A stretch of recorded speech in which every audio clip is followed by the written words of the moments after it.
राजधानी के इंदिरा नगर स्थित सिटी इंटरनेशनल स्कूल में टाउन हॉल का आयोजन किया गया। बता दें कि सिटी इंटरनेशनल स्कूल शिक्षा जगत में एक बड़ी क्रांति के तौर पर उभरा है। बता दें कि स्कूल में अल्फा पद्धति के तहत छात्र छात्राओं को शिक्षा प्रदान की जाती है, जिससे छात्रों के सर्वांगीण विकास को गति मिलती है।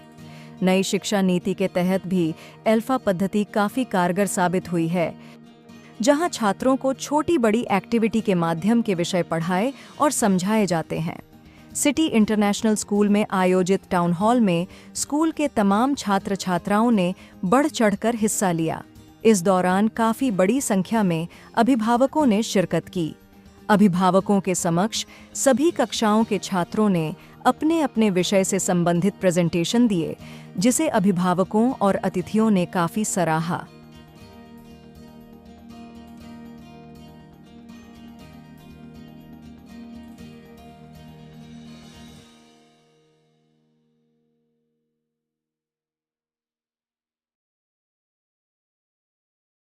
टाउन हॉल का आयोजन हुआ है। बच्चों ने काफी सारी चीजें आज यहाँ पर लगाई हुई हैं। क्या कुछ कहेंगे पूरा ये जो अरे ये सब जो है ना, ये बच्चों की कार्यशाला है। इसमें बच्चे हर चीज करते हैं, चाहे विज्ञान हो, चाहे खेल कूद हो, चाहे पढ़ाई हो। हर विषय की पढ़ाई प्रैक्टिकली आपने देखी होगी। ये बच्चे जो हैं बहुत होशियार हैं और ये दुनिया को बदल देंगे, क्योंकि ये सब काम कर लेते हैं। दुनिया को बदलने का काम सीख रहे हैं। मैम, आज आप यहाँ पर I as a chief guest, आपने जी, बच्चों के को देखा। श्रीमती मैं विद्या बिंदु सिंह। बच्चों के व्यक्तित्व के विकास के लिए जो अवसर यहाँ विद्यालयों में मिल रहा है, स्वागत योग्य है। मैं बहुत प्रशंसा करती हूँ और आदरणीय भारती दीदी के लिए आभार व्यक्त करती हूँ। उन्होंने मुझे अवसर दिया कि यहाँ के बच्चों की प्रतिभा को देखूं और कुछ समझूं। बहुत सारी बातें हैं जो हम बड़े नहीं जानते और ये बच्चे उसको इस अच्छे ढंग से प्रस्तुत कर रहे हैं, हमें ज्ञान दे रहे हैं। मैं शुक्रिया अदा करती हूँ इन बच्चों का। आज CIS के स्टूडेंट्स ने टाउन हॉल में अपनी जो कला है, अपना जो पूरा एक्सपीरियंस है, उसको शेयर किया अलग अलग मॉडल्स के जरिए, अलग अलग चीज़ों के जरिए। क्या कुछ कहेंगे इस पूरे एक्सपीरियंस? देखिए, इसमें थोड़ा अलग पद्धति हम लोग अपनाते हैं, जिसमें कि बच्चे जोड़ों में काम करते हैं और एक दूसरे के सहयोग से ही पढ़ते हैं। टीचर एक गैल्वेनाइज़र है, माने वो क्लास को एनर्जाइज करता है, उनको राह बताता है कैसे खुद सीखें। तो जो भी आप आज देख रहे हैं टाउन हॉल में, वो बच्चों का खुद का बनाया हुआ सारा काम है और एक्सपेरिमेंट्स हैं। जो भी है, ये एक शो नहीं है, ये जो कॉमन स्तर पे करते आए हैं उसी का एक रिप्रेजेंटेशन है। मतलब आपको दिख रहा है जो वो करते आए हैं अपनी कक्षाओं में। मैम, अल्फा टेक्निक को लेकर क्या कहेंगे आप, जो आपने डेवलप करी है और काफ़ी ज़्यादा लोग बच्चों में इसमें डेवलपमेंट देखने को मिल रहा है? अल्फा टेक्निक एक्चुअली बहुत सालों बाद आई, क्योंकि हम बार बार खोजते रहते थे कि कैसे हम शिक्षा को और भी बेहतर करें। लेकिन जब हम शिक्षा के अंदर जाके सब खोजते रहते हैं तो वो परिणाम नहीं मिलता। तो उसके बाहर निकल के सोचते हैं अच्छा इसको कोई और भी अन्य तरीके से कर सकते हैं, जो कि बिल्कुल शिक्षा के जो आज की प्रणाली है उसके बाहर हो। तब अल्फ़ा निकल के आया और अल्फ़ा एक्चुअली निकला है जब हम स्लम्स के साथ बच्चों के साथ काम किया हमने और अडल्ट के साथ काम किया। उनकी समस्याएं इतनी ज़्यादा संकीर्ण होती हैं कि उनको बहुत जल्दी आपको पढ़ाना होता है। तो जब वो सोचा कि कैसे उनको जल्दी से पढ़ाएं, तो फिर ये पद्धति निकल के आई। आज की डेट में प्राइवेट स्कूल से ले रहे हैं, सब लोग ले रहे हैं, लेकिन इसको सबसे पहले हमने इम्प्लीमेंट किया स्लम्स में, उसके बाद गवर्नमेंट स्कूल्स में, उसके बाद अब सिटी इंटरनेशनल स्कूल और सिटी मॉन्टेसरी स्कूल में चल रहा है। Thank you ma'am, thank you so much. Students ने टाउन हॉल में कई तरह के मॉडल्स और कई विषयों पर अपने प्रतिभा का प्रदर्शन किया है। क्या कुछ हम बस कहना चाहेंगे कि आज टाउन हॉल पे सारे बच्चे सारी क्लासेस के दिखा रहे हैं कि CIS में वो लोग कैसे पढ़ते हैं, कौन से नए ज़माने के साथ नए तरीके से पढ़ना सिखा रहे हैं एंड बहुत नए वेज हैं जो बच्चे खुद से डेवलप कर रहे हैं, जो हम लोग नहीं हेल्प कर रहे हैं।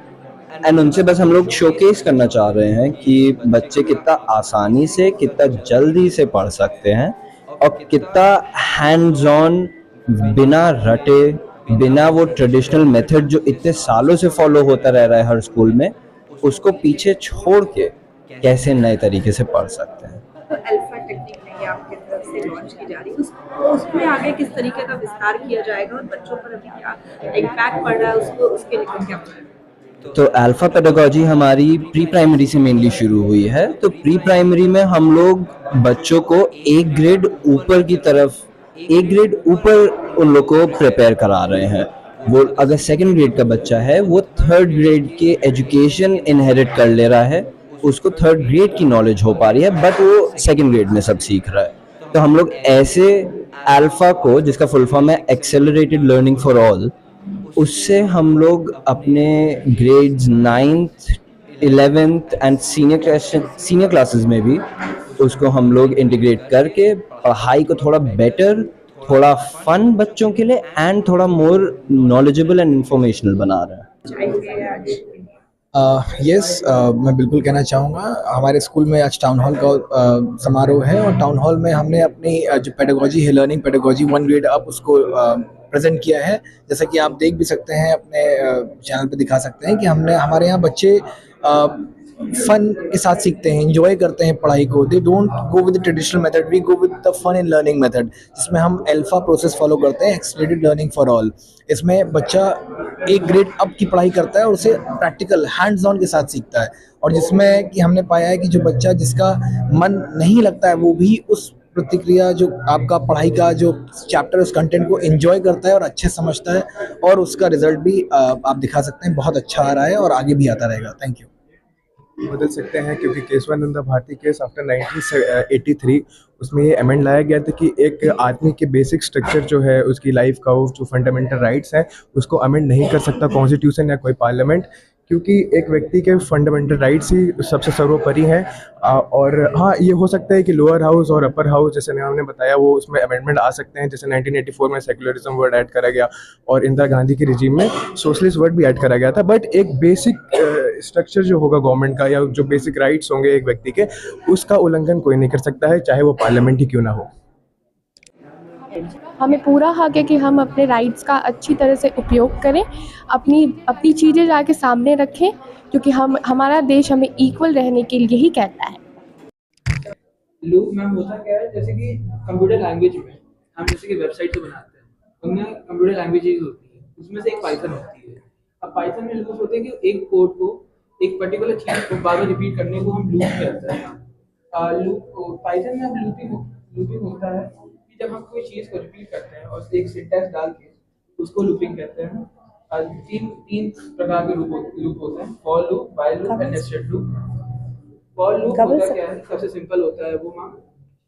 फॉर लूप यहाँ पे सिंटैक्स होता है उसका, हम उसको लिखते हैं वैसे